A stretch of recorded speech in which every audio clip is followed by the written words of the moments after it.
you guys are here.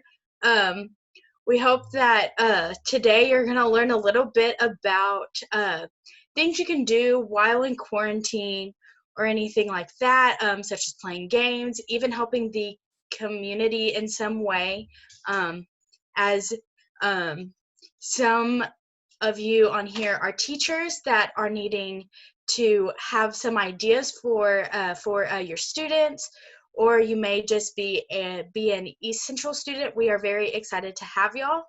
Our class has put together a video of things to do while in quarantine. So I am going to go ahead and start sharing this with you all, and we will get started. Just if you have any questions, you can put them in the chat, and we have people that are going to answer any questions you may have. But if you want to keep your questions until the end, that's also great. We'll have a short Q&A session right at the end. So we will go ahead and get started.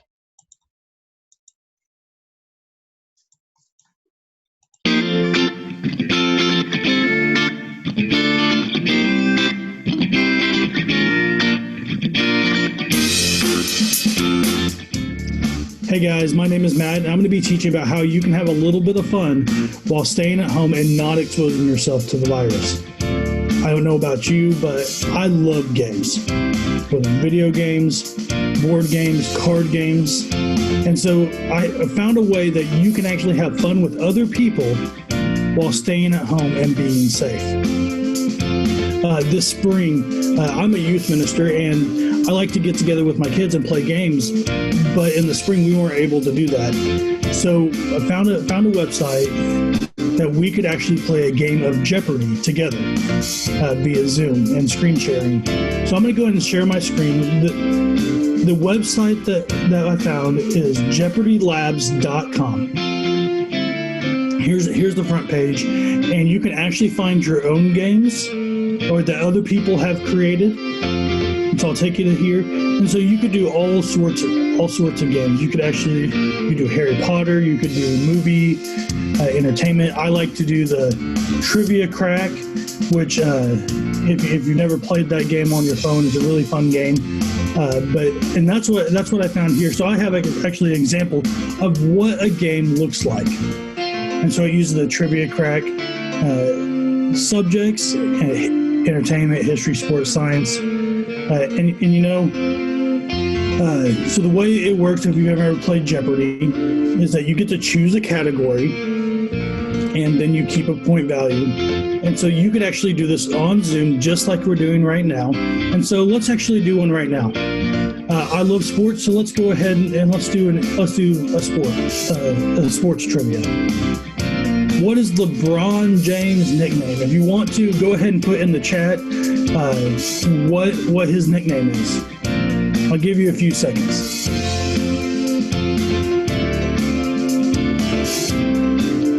Okay, if you know, that's awesome. LeBron James' nickname actually is the King. And so this is just an example of how you can play. You go ahead and you can escape, and it marks it down that you've already done it. If you do another one, you can go ahead and go to the next one. What sport uses a pass, set, and hit? You know it? It's volleyball. So this is an example of the game that you can play of just general knowledge trivia. But say you don't want to just do just a blanket trivia game. So you can actually go back to Jeopardy Labs. I'll go back here. You can create your own game. So if your friends want to do, say, a person, kind of personalize it to each other, like, okay, the topic's name is Matt, and what does he like to do? And you just be able to put different questions and categories in there. So the way you do that is you create a Jeopardy game. It's absolutely free. It says you can become a member for $20 lifetime. I found that you don't have to do that. You can actually just create your own password. Type in there is no username. You just create a password and then start building. I actually made one earlier, and so the way you do it is just type in a category name. So I'll do like Oklahoma. And you have a prompt and you have your correct response. So you would do, let's do an Oklahoma trivia.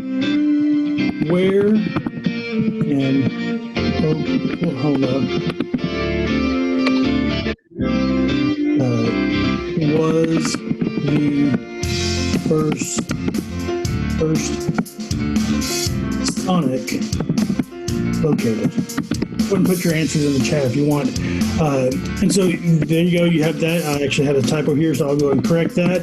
Very easy to do. You can actually put pictures in there and be able to say, who is this? And so then you would type in your correct response. And if you don't know, the first Sonic, it's kind of debated, but the first Sonic actually was in Stillwater. People from Shawnee would debate that, but Stillwater is where the first Sonic was. So you have that there, and then you'll be able to save and finish, and then play your game.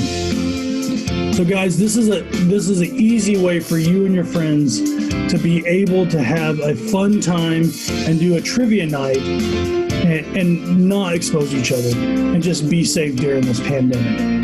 Guys, I hope this is helpful, and we're going to continue on, and we're going to learn more about traveling and what you can do in your community.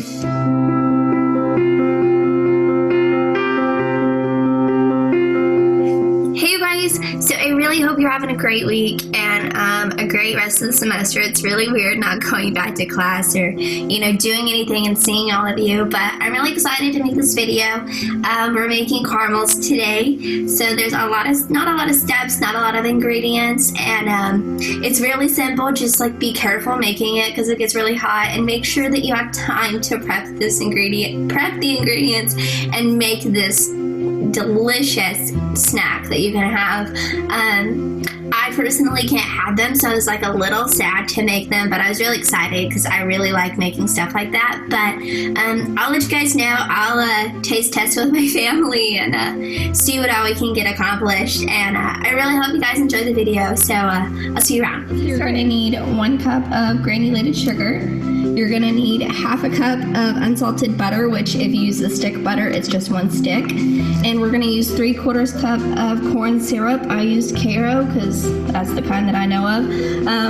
And then we have vanilla extract. And then we also have heavy whipping cream. And then we have our pan that we're going to set our caramels in after we heat them up and let them cool it in a pan, a saucepan. And you're going to put that over medium heat. So I'm going to turn that on. I'm going to turn it to medium, and then it says we're going to add the sugar, so put that in there. Go for it right here, go for it. Sugar, the corn syrup, which I hate pouring corn syrup because it's kind of difficult to pour, so I just kind of cut it into little bitty squares just to make it easier. I didn't want to melt it because it didn't say to. And then we're just going to add 1/4 cup of our heavy whipping cream into there. And then we're going to let that come to a boil. The recipe calls that you stir this continuously while you bring it to a boil. That way nothing sticks to the bottom and you're not, Kristen, I don't know what you're doing. I don't know, just stir it continuously. As you guys can tell, this is a great day for me. I'm loving it so much. No, but I really like making these. I'm really excited to see how they turn out. Getting somewhere, it's starting to boil, and we're gonna let that boil up just a little bit more, but when it starts boiling, you're gonna add the rest of your heavy cream, which I'm pretty sure my math is right. So we added 1/4 cup at the beginning, so we're just gonna add the remainder, which is 3/4 cup. And then it says that while you do this, that you're gonna insert a candy thermometer, which looks like so. Thankfully, my mother has one. And we're just going to insert that, and we're gonna watch for it to enter the softball stage, which is around 240 degrees Fahrenheit, okay? And so the sugar syrup's gonna be transparent, and the boiling is going to be rapid. So right now I'm gonna stop stirring, and I'm gonna add in that heavy cream because that's a boil. I'm gonna add that in. And I'm gonna keep stirring.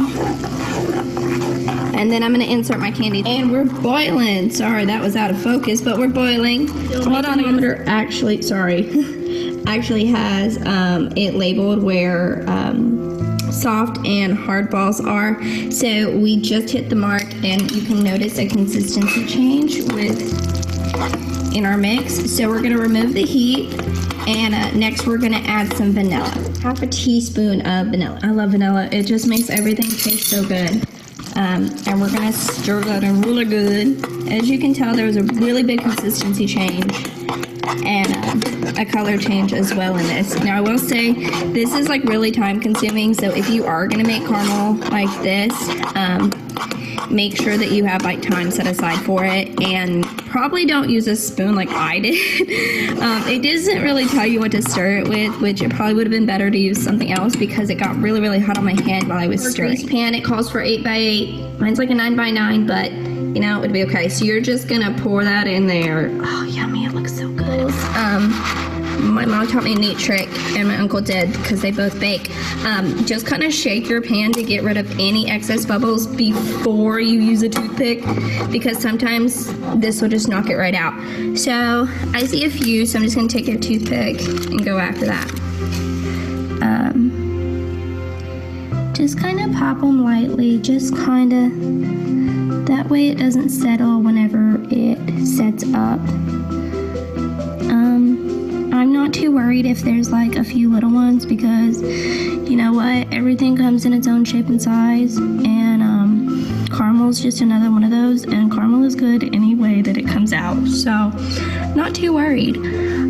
But yeah, so looks pretty good. There's one right there, I got it. I'm gonna take this off the side actually because I don't want it in there. But yeah, so there's our dish of the caramel mix, and now we're gonna let it set. Now you gotta let it set overnight so that it sets up.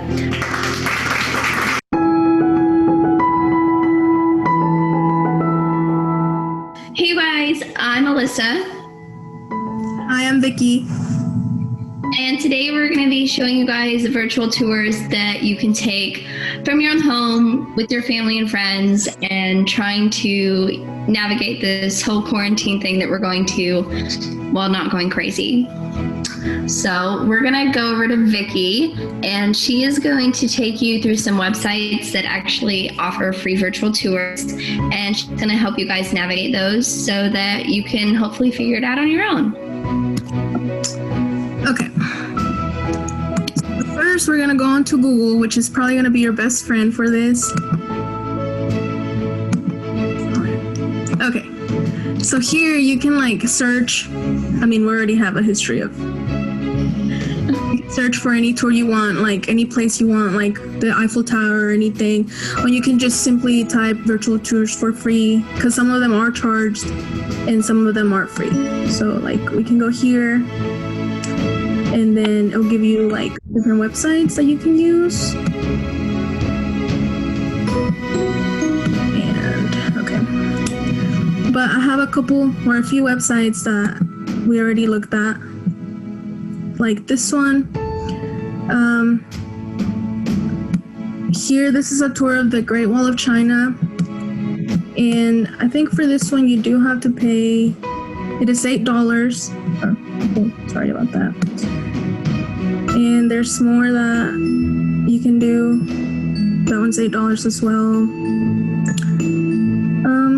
The other website you can use is Google Earth, which has all kinds of options of tours that you can do, like Las Vegas. You can even, you can explore Kobe. There's just a lot of different ones. It's not, there was an aquarium one that just left me. Here to go. Phoenix, there's Phoenix, Chicago. Another one of the websites is Eventbrite. For this one, it's not just tours of like other countries. For here you can, for this one you can do like Halloween parties, Christmas parties, but you do have to schedule them. And there are some free ones as well as some that you have to pay for. Like, when you schedule them, they'll send you an email, like a reminder or a text, depending on what you use to sign up.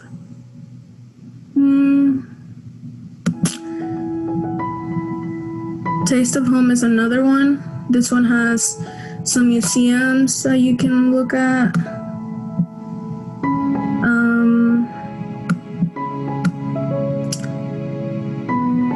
It has some that NASA offers. If my screen wouldn't go crazy. Oh, where did it go?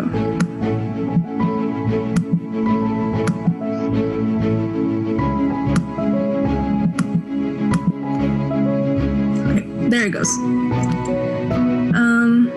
And then there's also the usatoday.com. And on this one, you can also search different tours. Pretty much is depending on what kind of tour you want to see. You can just, like, there's the visit the zoo one or national parks. The trip to Hawaii, that one looks really cool. And yeah, Alyssa's gonna give us a tour of one that she chooses, just so you can see how to do it. Awesome. Well, thank you, Viki, for that. That was great. I'm excited. So honestly, though, like when I was like looking up all these virtual tours, I was like, man, I want to do all this stuff now because it looks fun. So I actually am going to take you through the tour of Hawaii, which is actually through Google Earth. And Viki did go through earlier, and Google Earth offers a ton of options for you guys to tour any place in the world, basically, because Google sends out their little van and takes pictures and recordings of everywhere on Earth, basically, and they use a lot of their satellites. So I'm gonna make this full screen if my deal would get out of the way. And so here's how it's going to show up for you. Obviously not with that in the way. But this is basically, going to give you the geographical look of it. And then you can go through here and just scroll through and kind of pick which one you want to go to. Or you can just start at the beginning. So we're going to click the Hawaii Volcanoes National Park, which is actually on over 300,000 acres of Hawaii, because Hawaii, as we know, is a large volcano itself. So with Google Earth, the arrows obviously take you over, and you kind of have to guide yourself around. So it can get a little bit tricky if you're just using like a mouse pad or something. So just make sure that you kind of just take it slow and don't try to like run around the whole place in like 2 seconds, because that'll get like really interesting. So, it gives you just a little bit of information here, and you kind of can just like go wherever you want. And then this table of contents, so you can just arrow over and it'll take you to the next location, which in this case is Waikiki Beach, which is on Oahu. And it's gonna do an automatic pan around whenever you do go to the tour. So you don't really have to move the arrows at all if you don't want to, or if you don't want to stop and look at something more or zoom in on something anymore than it already is. And so now we're going to go, and I'm going to take you to this search engine. So this is where you can basically, kind of like we do on Google of free virtual tours, this is where you would type in where you want to go. So, I don't know. Viki, give me a place. Do somewhere in Mexico. Mexico? Okay.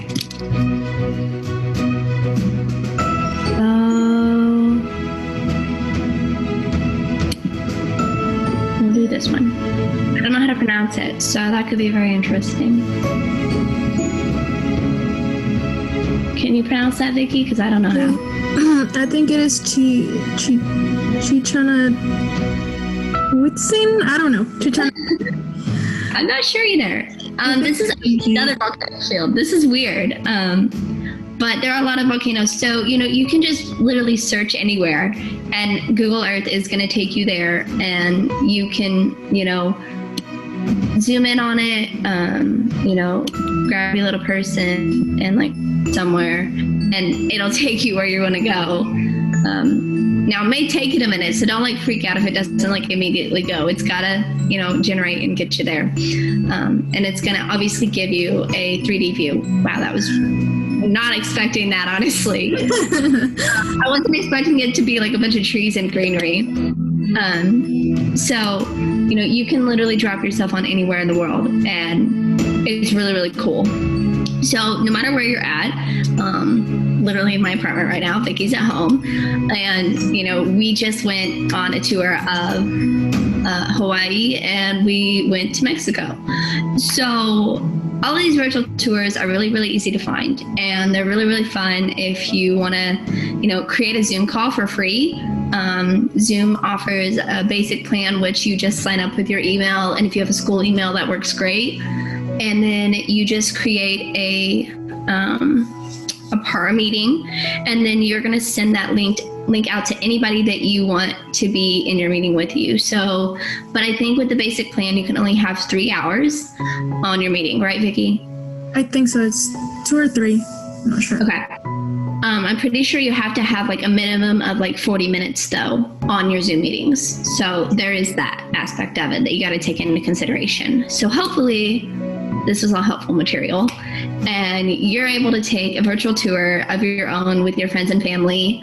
And yeah, that's all I got for you. Yeah. Hopefully you have fun though doing it. Yeah, for sure. But stay happy during quarantine, and we hope that you guys enjoy these virtual tours as much as we did. Bye. Bye.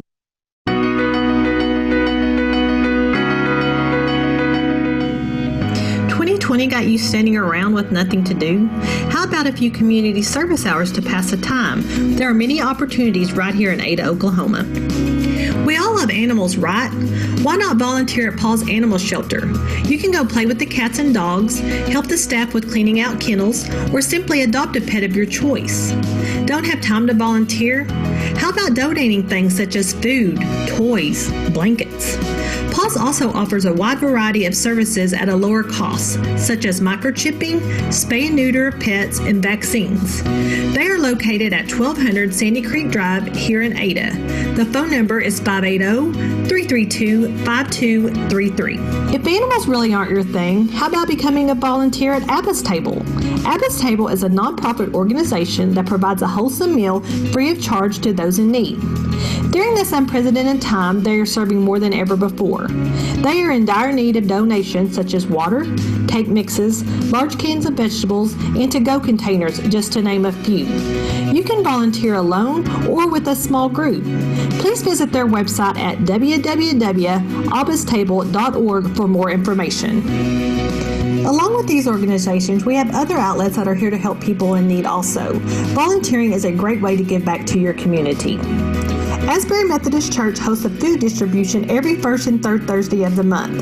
This allows people in need of food to drive up and get a box of groceries without even getting out of their car. This has helped many families during COVID-19. They are located 508 West 6th. To volunteer, call 580-332-5266. We also have Mama T's. Mama T's is a homeless shelter that provides meals and services as they prepare their clients to be independent and live a healthy and productive life. Viking Supermarket and Amazon Smile will give back 5% of your spending to Mama T's. Please visit their website at www.mamateesada.com. As always, becoming a volunteer to those in need is a great sentiment.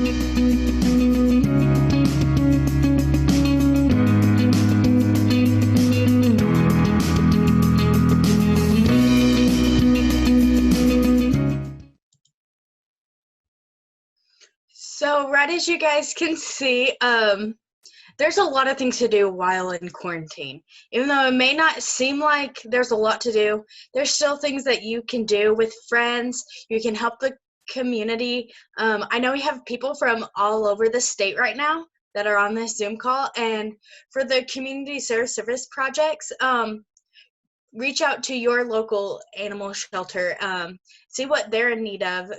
contact your food pantries, because there are food pantries all across the whole state. My brother and I actually help at my grandmother's food pantry up near Stillwater quite often. Matt actually just put in the chat some of the trivia Jeopardy labs that our class created. We know we have people from FCCLA on here. We shared it with people from 4-H. So there are many different things that you can do with the things that you guys learned today. I think my favorite part was learning about the traveling. Maybe one day if I'm bored, I can go and take a virtual tour of Paris. That's one of the places I've always wanted to go. If anyone has any questions, you can put them in the chat. So I'll give you guys a second for that.